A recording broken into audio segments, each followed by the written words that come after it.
Oi, gente, tudo bom? Vai já começar a live com a Cadantas, a escritora do Boca de Cachorro Louco. Só esperar ela aparecer aqui pra gente entrar.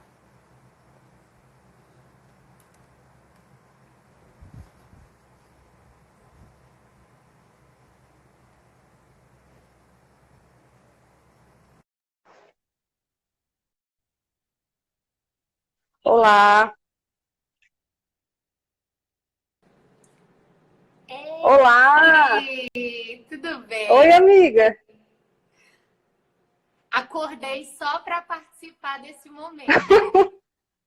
A gente não sabe mais nem que dia é hoje, todo dia é domingo. Eu tava dormindo, tô aqui com o mesmo look de todas as outras lives, que eu não tomo mais banho, não lavo mais roupa. Mulher, eu até me arrumei hoje. Passei até perfume hoje. Tá cheirosa, amiga? Ai, Tô. que delícia. E aí, mulher, como estão os dias em Jundiaí? Estão muito parados, né? E preocupados, porque na verdade eu queria estar por aí, né, minha irmã? Para mim é meio complicado. Eu não sei se você sabe, não sei se a galera sabe, mas lá na casa da minha mãe são 3 velhos dentro de uma casa, né? E aí isso me deixa bastante preocupada. Eu penso muito nisso, assim, do que pode acontecer. E eu tô longe, não posso ir até lá, ficar com eles, porque E a tua mãe é daquelas teimosas que sai? graças a Deus, graças a Deus, mulher é ótimo, né? Ela ia ficar contente se ela me ouvisse falando isso. Graças ao bom Deus da minha mãe, ela não é dessas pessoas assim que tá fazendo questão de estar na igreja, não. É só isso nesse momento. Ela tem ouvido as recomendações, então ela tá ficando em casa com a minha avó. Só o meu pai que tá correndo risco de ir trabalhar, né? E aí eu fico preocupada, porque se ele sai, as duas estão lá e acaba quebrando aí toda a rede de cuidados que os envolve. Entendo. Bom, não sei, a gente pode enrolar um pouquinho aqui mais para começar. Tu já quer começar? Como é? Não, a gente pode aguardar um pouquinho para a galera entrar, que minha Tá, irmã falou aí, estamos todas cristãs. eu tô vendo aqui. Domingo, né? O sétimo dia de Deus. Ah, é mesmo. Mostra Aí a fica todo mundo. Matilda. Cadê a Matilda? A Matilda Olá, tá ali de castigo. gente. Olá, povo. Tem várias pessoas, olha só. Todo mundo compartilhando o sentimento de todo dia ser domingo. E eu tenho sentido muito sono, sabe? Eu não sei se é porque tem um monte de doce aqui em casa, e aí eu tenho comido muito doce. Eu já como doce em condições normais, assim, de É, pressão e eu sei. temperatura, né? E aí agora eu tô comendo mais ainda, eu tô lesada, não quero sair da cama. Eu tava mais produtiva nessa primeira semana. Eu não sei o que vai acontecer agora nessa segunda. Olha, Você tá eu ilustrando, não. amiga? Tá desenhando por aí? Me conta. Não, eu já ia dizer, eu não tô nada produtiva, até postei um negócio hoje falando sobre isso.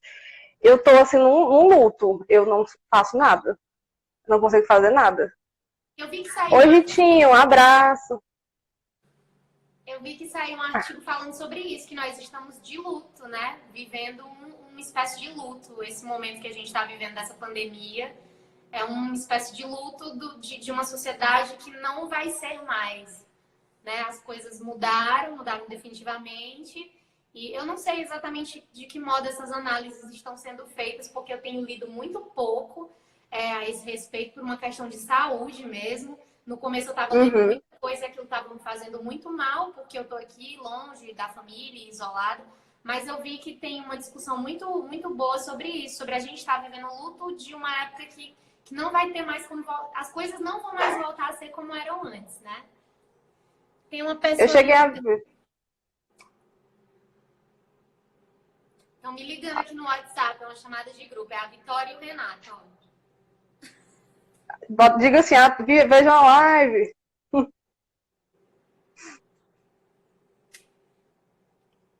Então, acho que dá pra gente, gente tô no meio começar. de uma live. Espera aí, pessoal.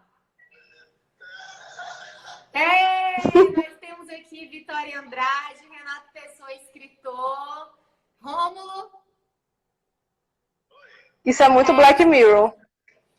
vou fazer seu curso, viu? Gente, eu vou mandar um beijo para vocês, porque eu não tenho coordenação motora para participar das duas conversas. Beijo! Pronto, gente. Sou só sua agora, meu amor. Vamos começar. Vamos começar. Primeiro vamos nos apresentar, tá? Vou falar um pouquinho. Eu me chamo Jéssica Gabriele, faço parte da Aliás, que é, para quem não conhece ainda, que eu acho difícil, né? Porque tá aqui, mas para quem não conhece ainda, a Aliás é uma editora que publica mulheres, apenas mulheres. Já temos um pouco mais de 2 anos de fundação, de existência, mais de dezenas de trabalhos, quase centenas, eu acho. Já perdi as contas. Cadantas foi o nosso livro de estreia, né? O Boca de Cachorro Louco. Para quem não conhece, é esse livrinho lindo.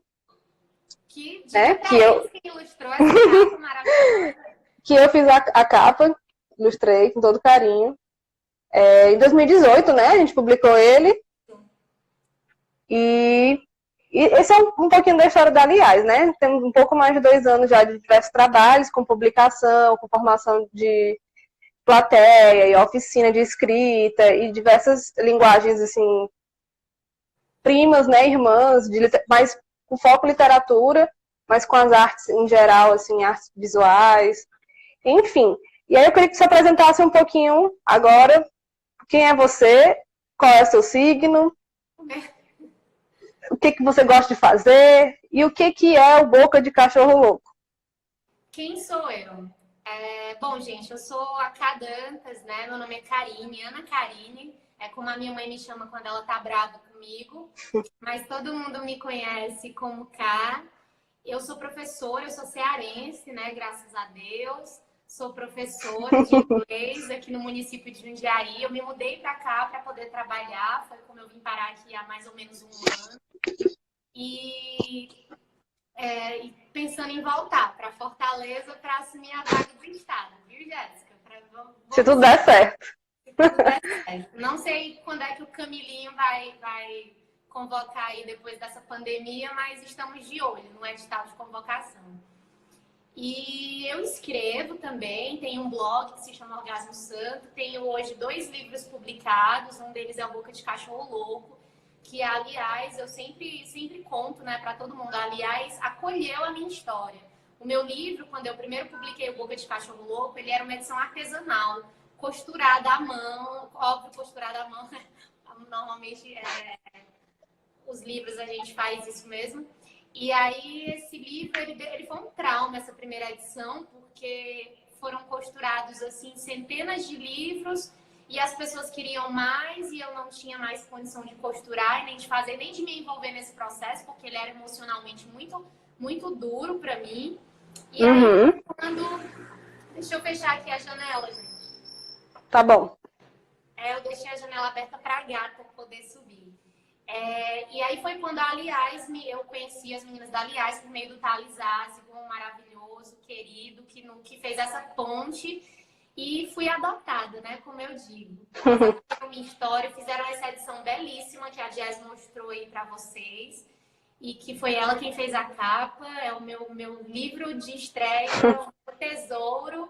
E aí agora eu publiquei também o Orgasmo Santo, que é uma coleção de contos eróticos, alguns que tem lá no blog e outros que são inéditos. É um livro todo ilustrado, foi publicado por uma editora daqui de São Paulo que se chama Gosto Duvidoso, porque ela foi publicada com Bruno Marafigo, que é um artista plástico de Curitiba, né? Então são 2 autores no livro, eu e o Bruno. E você perguntou o que mais, minha irmã? Meu signo. Qual é seu signo? Eu não entendo nada de signo, pessoal, mas como vocês viram, eu fiz aniversário dia 27, eu sou ariana. Dizem que isso é ruim, eu não sei porquê, porque eu sou uma pessoa... Não é ruim, não. Eu tenho um bom coração, eu sou uma pessoa boa, trabalhadora, muito legal. E aí eu já ouvi me chamarem de Satanares, nunca entendi porquê. E gosto de comer docinhos, né? Eu sou a doida dos docinhos. E tem 3 gatos maravilhosos que estão por aqui. Tem um aqui. Deixa a mamãe mostrar pra você, Sapequinho. Faz vozinha pros bichinhos. Ele não me aguenta mais, minha irmã, porque eu enço o saco o dia todo desse Sapequinho. Não aguento mais. Eu acho que os gatos estão cheios da minha presença nessa casa. Meus cachorros também não aguentam mais. Então, você estava falando dos teus livros, né? A primeira edição que você fez foi artesanal, né? Tu costurou, foram 1000 livros, não foi? Não foram 1000, não. Foi... Eu me lembro, assim, que oficialmente o número foram 500 cópias, porque eu me lembro de ter pagado 500 para imprimir numa gráfica comum, assim, né? Eram aquelas... Gente, era tudo muito... Não vou dizer rude, porque era um livro muito querido também, mas bem simples, assim. E aí, depois dessas 500 cópias, aparecia um evento, uma coisa, eu mandava imprimir mais 20, 25, 30. Então, foi assim que deve ter sido uns 600, 650, não sei, mas 1000 não foram. 1000 foi depois que a gente fez a segunda edição, né? Foi depois, né? Mas olha só, 500 livros costurados à mão, impresso numa gráfica de bairro, assim, é muita coisa, né? Aí tu chegou para publicar com a Aliás, que foram mais de 1000 livros? Foram ao todo, assim, 1000 livros. Por aí, tua história chegou pelo menos para 1.500 pessoas. O Boca de Cachorro Louco, né? E aí, ó, tem até uma pergunta aqui da Jéssica, que até tinha anotada. Queria saber como é para cá o retorno das leitoras em relação ao Boca de Cachorro Louco, né?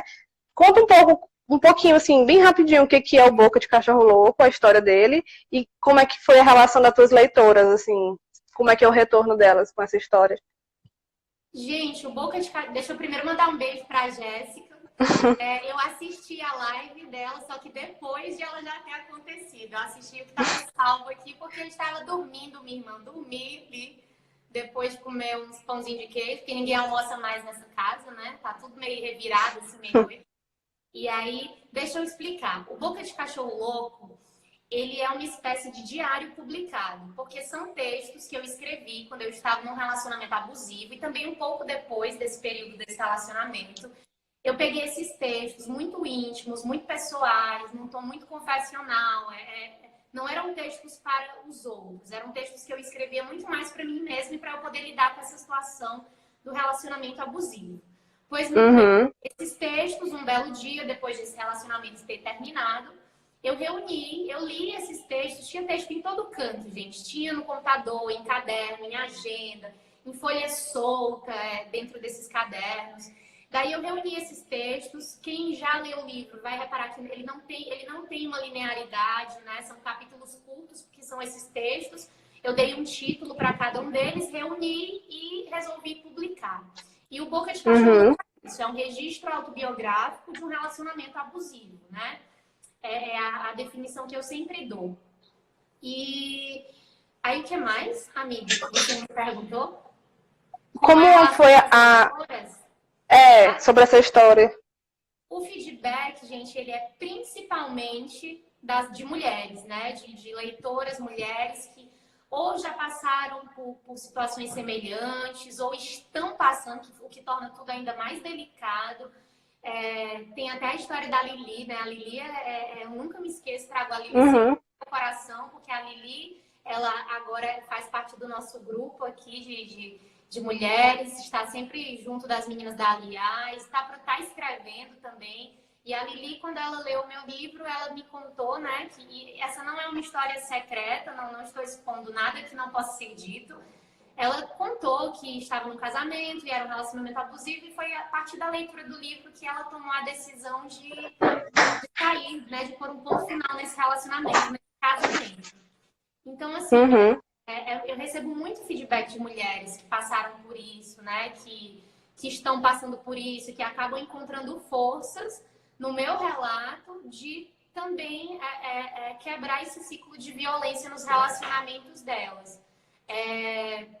Para mim é muito importante isso, gente, porque quando eu escolhi publicizar essa história, eu escolhi por isso, né? Pensando justamente que outras mulheres poderiam encontrar na minha história as forças para somar as que elas já tinham ali, ou que elas estavam buscando, e sair dos seus próprios relacionamentos abusivos. Porque quando eu estava vivendo o meu, eu não tive muito isso, né? Eu não tive onde buscar, assim, na literatura, uma palavra, uma coisa. Não se discutia tanto quanto se discute hoje.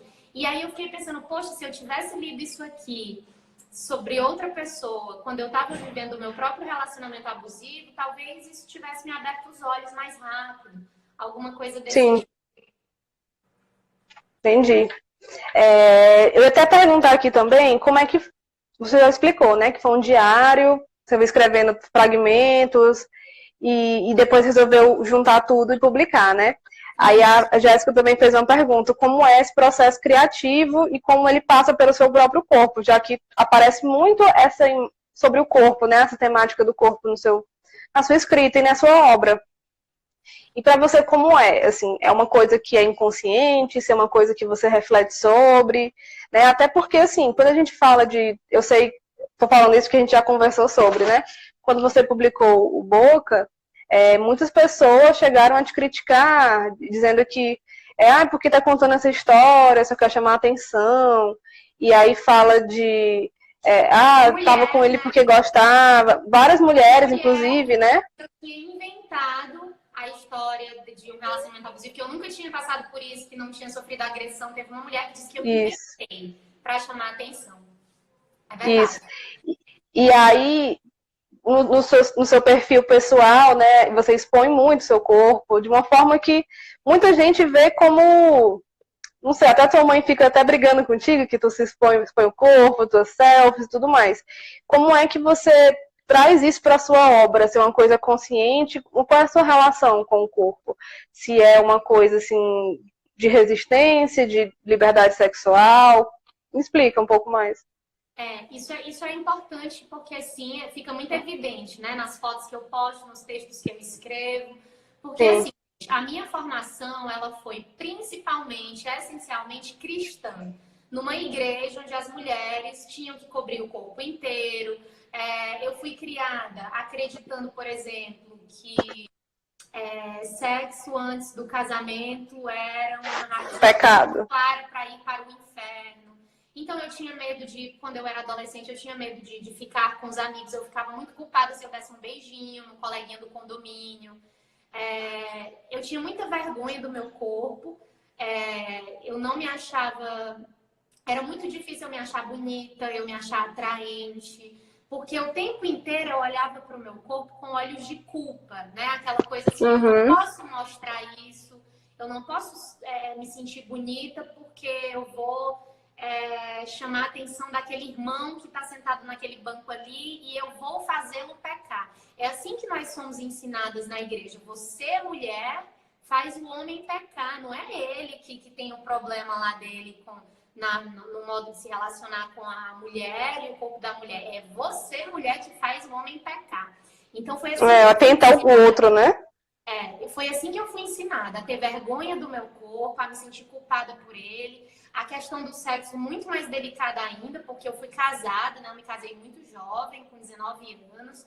E aí, com 21 eu me divorciei, nunca tinha tido um orgasmo, não conhecia o meu corpo. Imagina você passar 2 anos com uma pessoa que tá ali compartilhando a intimidade dela com você e você não conhecer o seu corpo e nem o do outro que tá vivendo com você.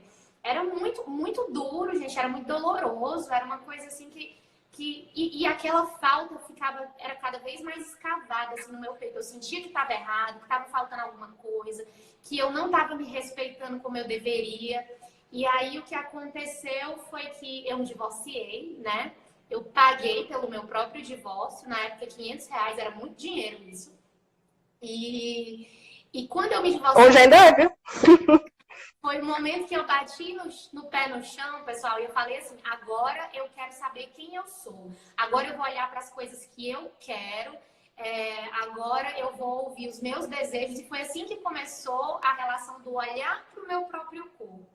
Isso também aconteceu na minha escrita, né? Quando eu escrevo, é muito também um modo de homenagear os meus desejos, o meu corpo, num sentido muito poético mesmo, né? Não é uma coisa assim não é inconsciente, não é uma coisa que aflora, surgiu aqui um texto. Não é isso, é uma coisa que eu sinto, eu observo o que eu estou sentindo, eu tento entender, né, dedilhar ali, sentir o que é isso que está permeando o meu corpo, e aí eu vou lá e transformo num texto, numa prosa poética, em alguma coisa dessa natureza. Mas é uma relação difícil, delicada, assim, para mim. Não é uma coisa de, eu vou... Gente, para eu postar uma foto de calcinha e sutiã na frente do espelho, eu já tomei tapa no rosto quando eu tive meu primeiro blog, né? Eu já fui esbofeteada. Então tem toda uma história, assim, não é uma coisa de eu vou aqui aparecer. É de se olhar e pensar, não tem problema, é o meu corpo, ele não tem absolutamente nada de mais, é um corpo no meio de muitos corpos, ele é meu e por isso eu amo e respeito, né? Mas não é nada que esteja ali para causar uma revolução. Eu sou uma mulher normal, é um corpo normal, sabe? Então é muito mais a relação minha com o meu próprio corpo do que, assim, tá aqui, preciso da aprovação de vocês, né? Isso aí Entendi. já passou. Tem outra pergunta aqui da senhora, minha esposa. Foi só depois de terminar essa... Foi só depois de terminar esse relacionamento abusivo que você teve esse despertar com o corpo, seu corpo? Não, o despertar com o corpo, ele foi depois do meu casamento. O relacionamento abusivo não foi o casamento. Foi depois, né? Depois que eu me divorciei, era um rapaz bom, é uma pessoa boa, já tá casada de novo, tem filhinho, tá super feliz. Mas é porque nós éramos muito jovens e muito religiosos e aí não deu certo, enfim. Depois que eu me divorciei, Nica, aí é que eu comecei rapaz, minha mãe dizia assim, que eu parecia uma cachorra no cio, né? Mas era isso. Era isso, porque eu tava doida no meio do mundo, assim, né? Tentando, era a busca. Jovem, lindíssima, porque eu era muito linda. Ainda sou, né, gente? Mas eu me sentia muito linda. E foi a primeira vez na vida que eu me senti gostosa, sabe? Que eu queria, assim, experimentar o meu corpo e o dos outros e tudo. E aí foi quando eu comecei essa busca. Era a busca pelo prazer, gente. Literalmente. Eu busquei isso no meu corpo, nos corpos alheios. Enfim... meninos e meninas, e aí deu certo, eu encontrei, e quando eu encontrei foi que o bicho pegou, né? Porque aquilo era uma novidade. Abriu a porteira, hein? Aí eu fiquei desesperada, gente. Foi uma coisa assim, muito desesperada. Eu só queria aquilo o dia todo dia, né? A pobre da minha faculdade, eu ia nos intervalos da aula, gente. Eu ia, sei lá, transar ali do lado da avenida da universidade. Quem nunca, né? E aí eu me lembro que uma vez eu cheguei na aula, eu tenho um amigo que hoje está na Bélgica, o Ítalo, maravilhoso. Ele olhou pra mim, aí fez assim, tá com cheiro de sexo, né, bicho? Eu tava transando. Ai, gente, bons tempos, porque eu tô aqui, tem meio ano que eu não transo mais. Pois é, né? Então, daqui a pouco vai chover de comentários, de mensagens no seu inbox. Mas é isso. Eu respondi a pergunta da senhora, sua esposa linda. Acho que respondeu. Ela tá aqui trancada no quarto com os cachorros. Outra pergunta que eu tenho aqui pra ti, né? Vou ler aqui os comentários primeiro, né? Nossos fãs. A Jéssica, nossa maior fã. Você é linda, Cá. Só da gente vive, aliás. Obrigada. Eu sou doida por ela, ela nem sabe. Eu encontrei ela lá na Bélgica. Aí eu fiquei com um pouco de vergonha de tietar. Dar uns cheiros, uns abraços. Maravilhosa, demais. Aí, tem aqui outros, né? Que delícia de bate-papo, maravilhosa, Tailane.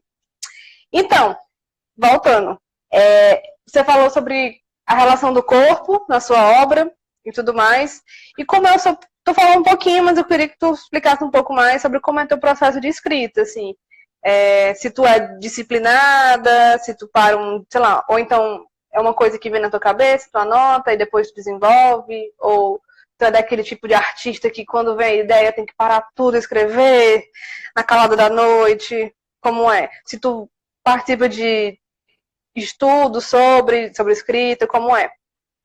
O meu processo de escrita, gente, ele é assim, pela primeira vez, foi só depois que eu me mudei de Fortaleza para cá, para São Paulo, que eu me organizei para começar a estudar um pouco de escrita criativa. Então, comecei a fazer um curso lá em São Paulo, com o professor Rodrigo Petrônio.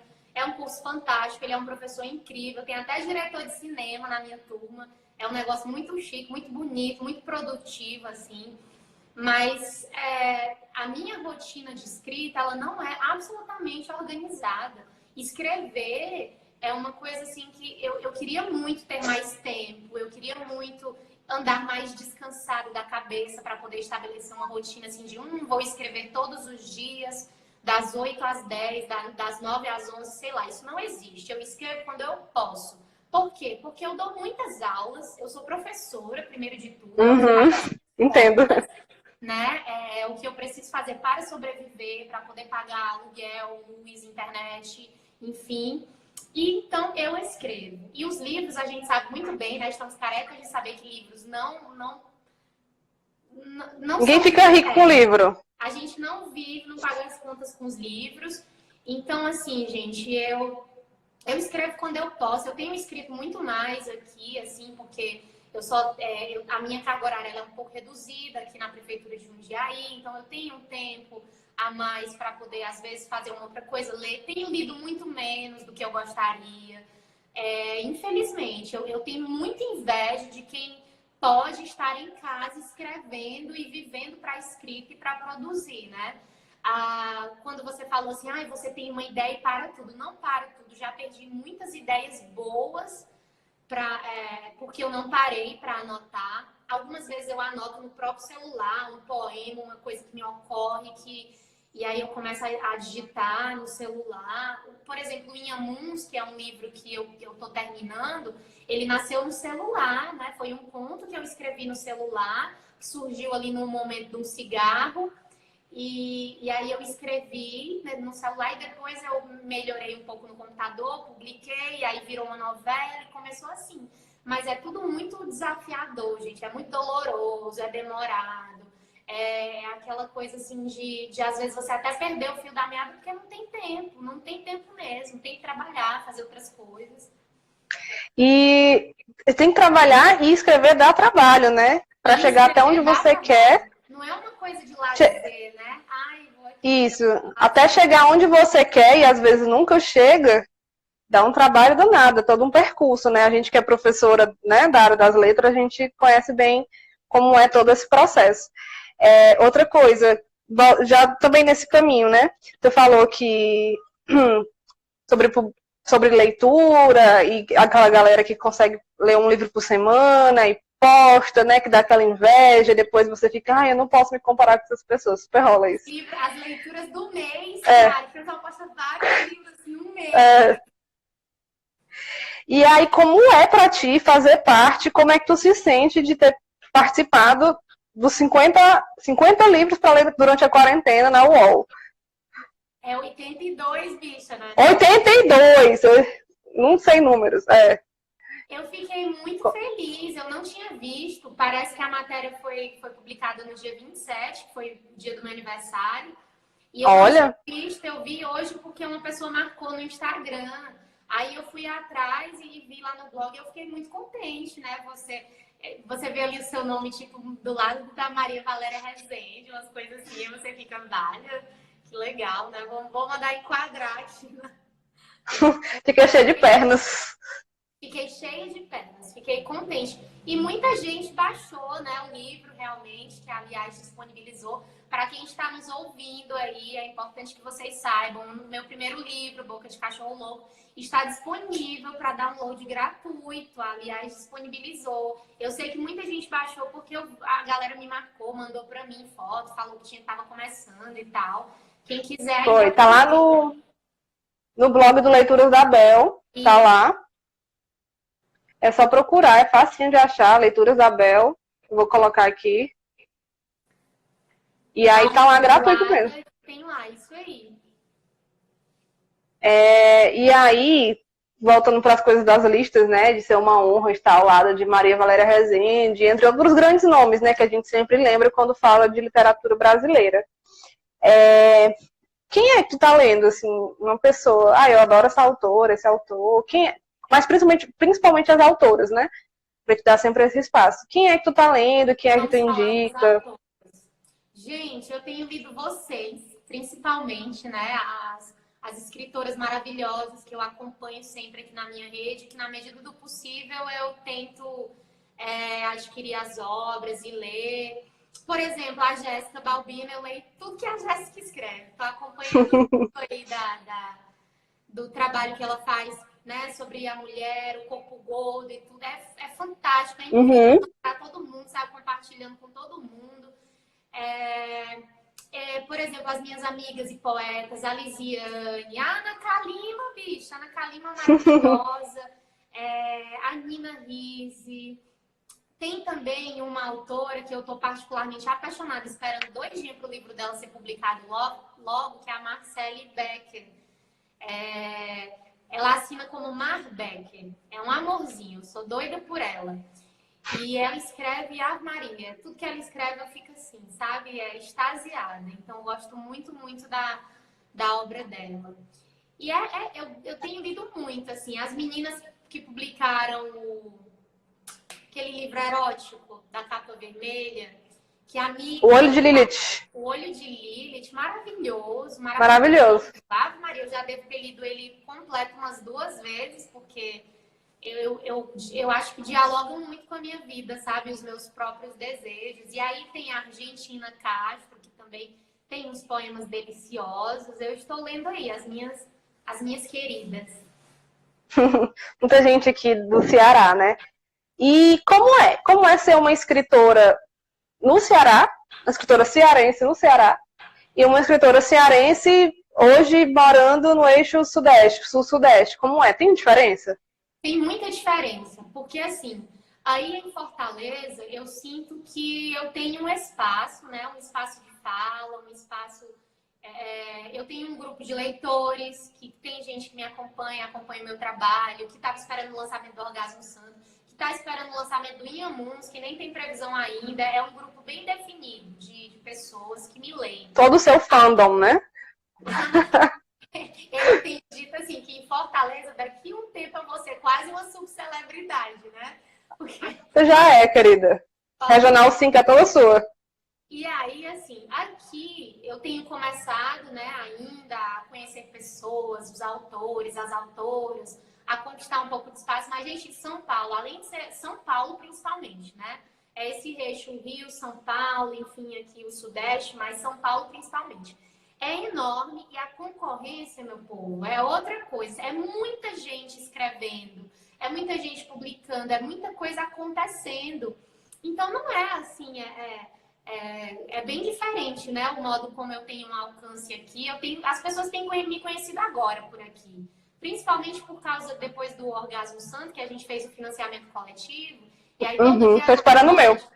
Era todo dia uma marmota diferente, uma coisa assim. Então, acabou que as pessoas ouviram um pouco falar do processo. Jéssica é linda demais, né, essa bicha? E aí, demais. 2 Jéssicas lindas. E foi assim, é assim que tem sido, mas eu tenho pensado em voltar para Fortaleza. Não por isso. Não por causa dessa coisa do cenário literário, da minha carreira, não é nada disso. É mais por um motivo de querer voltar para onde eu me sinto bem, para a terra que eu amo, que é cheia de problemas. Eu vivo muito bem aqui em Jundiaí, eu vivo com conforto. A cidade é mais segura, é uma cidade limpa, muito conservador, o que é um grande problema, né? Muito conservador essa cidade. Mas eu não me sinto no meu lugar aqui. Eu sinto que eu tô, sabe, fora do aquário, tá sufocante, não tá legal. E aí eu tenho vontade de voltar para Fortaleza muito por isso também. Entendi. Você tem um fandom. A Regional 5 é toda sua, o Curió também, segundo a dona Ritinha. Curió Beijo, Ritinha. Legal. Quando eu fui lá com a dona Rita, ela andava assim comigo na rua. Ei, vem conhecer a Cadantas, ela é escritora. É, desse jeito. É muito querido. Entendi. Demais. Aí, quando a gente fala sobre Nordeste e São Paulo, é quase impossível não fazer a pergunta, né? Você sentiu algum algum preconceito, assim? Porque tem muita gente que ainda vê como literatura nordestina, literatura cearense, é sempre voltado para aqueles estereótipos, né? O sertão, o chapéu de couro, a fome. E aí, como é para ti? Mulher, eu estive conversando, inclusive, com o Thiago Medeiros, né, que é pernambucano, e com o Maílson. A gente estava comentando sobre isso porque o povo daqui tem uma mania curiosa de chamar o que a gente escreve de regionalista. Sim. E é bizarro isso, porque não tem nada a ver com nada. É uma análise completamente despropositada, fora do tempo, fora de tudo, assim. Existe sim às vezes até inconsciente, não é que a pessoa fale por mal ou fale para diminuir, mas existe essa análise muito errada, sabe? Fulana, ela é cearense, então a escrita dela é regionalista. Ou então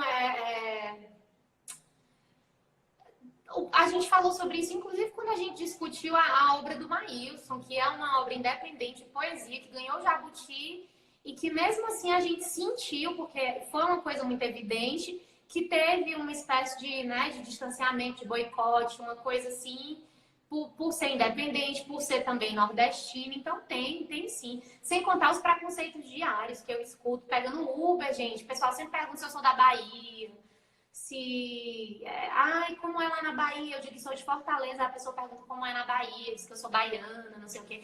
As ideias aqui são meio reviradas, assim, né, do conhecimento relativo ao que é o Nordeste, sotaque, o pessoal tem mania de dizer, tu é nordestina, percebi pelo sotaque, né? Gente, vários sotaques diferentes, muito É um sotaque nordestino, né? Dentro do Nordeste, enfim, mas tem. Aquele que a gente já conhece, né? E aí, tá ótima a conversa. Tá maravilhoso. Assim, pra gente encerrar assim, a conversa, quais são teus planos agora, né? Depois do Gosto Duvidoso? Quer dizer, tem que publicar o Gosto Duvidoso, que é esse teu livro, né? Tá no stand-by. E quais são teus próximos planos? O que é que tu indica de leitura para nossos fãs? Vamos lá. Bom, gente, assim, os planos para o futuro. Eu preciso lançar o Orgasmo Santo, né? Que os lançamentos foram todos adiados aí. Quando eu digo todos, eu tô falando de dois, viu? Um em Fortaleza e um em São Paulo. São dois, por enquanto. Eles foram adiados por conta da epidemia, então a gente teve que repensar isso aí. Então, fazer esse lançamento. Depois eu quero concluir o Inhamuns e, se tudo der certo, eu até comentei com vocês os meus planos, né? Eu queria muito tentar submeter o Inhamuns, de repente, a algum prêmio literário, alguma coisa. Mas aí depois publicar e lançar também, talvez, no ano que vem. E eu também estava pensando muito esses dias de quarentena, foi uma coisa que me ocorreu aqui, olhando um blog que eu tenho muitos poemas, sabe, já escritos. E de repente eu fiquei com vontade de publicar um livro de poemas. E aí Olha só. É outra coisa que eu quero amadurecer, porque a poesia, essa coisa do formato poema ainda me deixa muito insegura. Eu escrevo, mas eu fico assim, poxa, será que isso tá bom? Será que é isso mesmo? Será que as pessoas vão gostar? Mas eu gosto do feedback que eu normalmente recebo com relação aos poemas, e aí eu fiquei com vontade de publicar um livro de poemas. Sobre as indicações de leitura, gente, eu tô lendo tanta coisa que eu não saberia nem por onde começar, assim, é tanta coisa que eu gostaria de indicar. Acho que eu vou começar pelos livros das minhas amigas, né? O da Lizzie, o da Nina. O da Nina poxa, porque eu não tô com ele. Serei em copo d'água. Eu não posso levantar porque eu tô só de sutiã e calcinha. Aí se eu levantar, tô presa na cadeira aqui. Mas eu estou lendo todas as contemporâneas que eu posso, né? E, por exemplo, recentemente o Olho de Lilith foi um que eu li 2 vezes, né? Porque foi uma escrita que me chamou muita atenção e que dialogou muito com a minha vida. Eu tenho feito muita leitura também que não é de ficção, que são principalmente estudos assim feministas. O Mito da Beleza é um livro que eu tenho lido devagar para poder entender as coisas que são discutidas aqui. Tenho lido bastante sobre violência de gênero. Então, eu não sei, eu acho que eu não vou recomendar uma única obra, não, porque é tanta coisa que eu leio, mas eu acho que o que eu gostaria de fazer é assim, que a quem puder, a quem tiver tempo livre aí, né, que estiver lendo e produzindo, assistindo a filmes, façam isso, né? Busquem as leituras que vocês gostem, se aprofundem também em estudos, porque a gente, pessoal, nós estamos vivendo numa época em que a desinformação se tornou uma moeda de troca, né? Se tornou munição para um certo grupo perigosíssimo de pessoas. Então, a gente precisa estudar, né? A gente precisa se informar, a gente precisa saber o que está acontecendo. Nós, mulheres e homens, a gente tem que estar informado, porque sem conhecimento a gente não vai conseguir combater isso que está acontecendo. Então, é por isso que eu tenho estudado bastante, é para poder ser capaz de falar com um mínimo de propriedade sobre as coisas, né, que nos assolam. Por exemplo, se eu quero criticar o machismo, a misoginia, essa caralhada toda de coisa ruim aí, que em vez de ficar para trás, está aumentando, que eu não sei que absurdo é esse. Então, eu preciso estudar, porque senão eu não vou conseguir argumentar, não vou conseguir ensinar, não vou conseguir compartilhar conhecimento. Eu acho que a gente tem muito que ir atrás de um pouco de tudo. A ficção para nos salvar, né? Porque a ficção salva a gente, salva a vida da gente. E também estudar para poder combater essas coisas. É isso, maravilhoso. Eu vi que tem gente pedindo para tu publicar depois nas tuas redes sociais a indicação de livros que tu falou aqui. Acho que seria legal. É mais fácil, porque aí eu tiro uma foto, né? Eu boto eles todos juntinhos e fica mais fácil, porque é muito livro. Olha a minha professora de história, linda, gostosa, tá aí, a Isabel Soares. Então, repetindo, para quem quiser ler o Boca de Cachorro Louco, ele está esgotado já.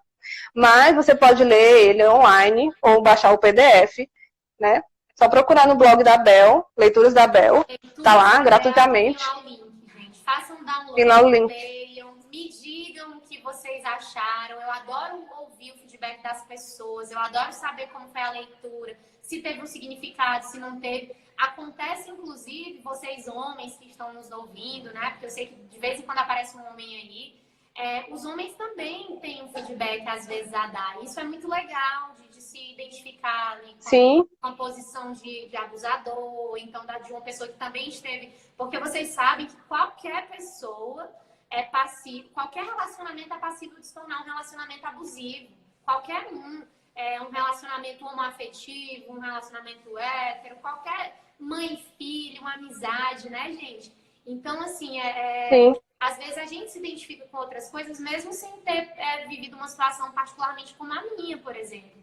Então, eu quero escutar de vocês. Leiam, me falem o que vocês acharam.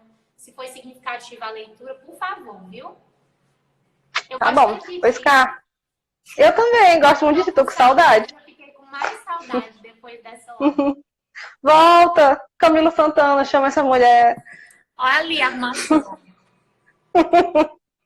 É a Rihanna, né? É a Rihanna, mulher. A bicha é uma demônia, ela não gosta de carinho, só quer estar na janela.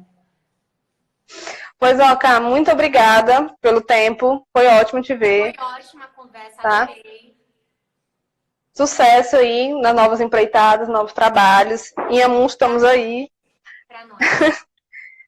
E um beijo. Fica bem, tá? Beijo. Fica em casa. Muita saudade. Fiquem em casa. Leiam Aliás. Leiam as nossas mulheres. A gente tem site, viu? Entrem no site da Aliás. Tem um catálogo imenso lá de leituras para vocês acessarem.